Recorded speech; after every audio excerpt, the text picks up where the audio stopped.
Is this recording? Oh, yes, it is. Okay, well, I was chilling in my living room one day, and Oprah came on, and it was a really old Oprah. I think it was from 1987, and it was about AIDS in America. And there was this guy, what was his name? Robert Sisko or something like that? I don't know. And I watched it, and, like, I don't know, I'll put the link, like, below or something.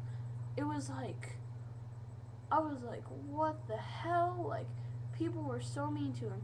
He they he was suspected of having AIDS. He did have AIDS, and he was gay, and so he um he swam in a public pool, the community pool, and they closed down the pool because he had AIDS.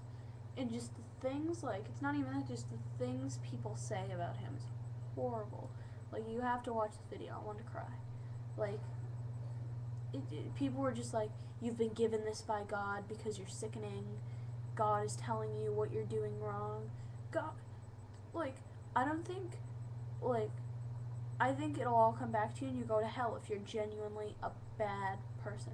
But everybody sins. Like, it's not like no one sins.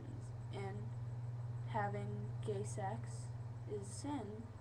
But, like, you've never sinned before? Like, I don't know, it's just another sin. Like, there are tons of sins and everyone does them. So, don't act like you're not guilty of anything because you are.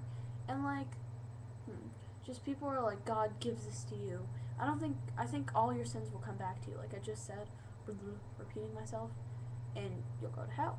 Not saying I know everything, but just from what I think, I don't know, I think it'll come back to you if you're genuinely a bad person. But if you're sorry and you care or whatever, I don't think you'll go to hell. But I don't think God is going to give gay guys AIDS for having anal sex. I don't know. That's just what I think. But yeah, I don't think God is that sick and twisted. So yeah, Oprah.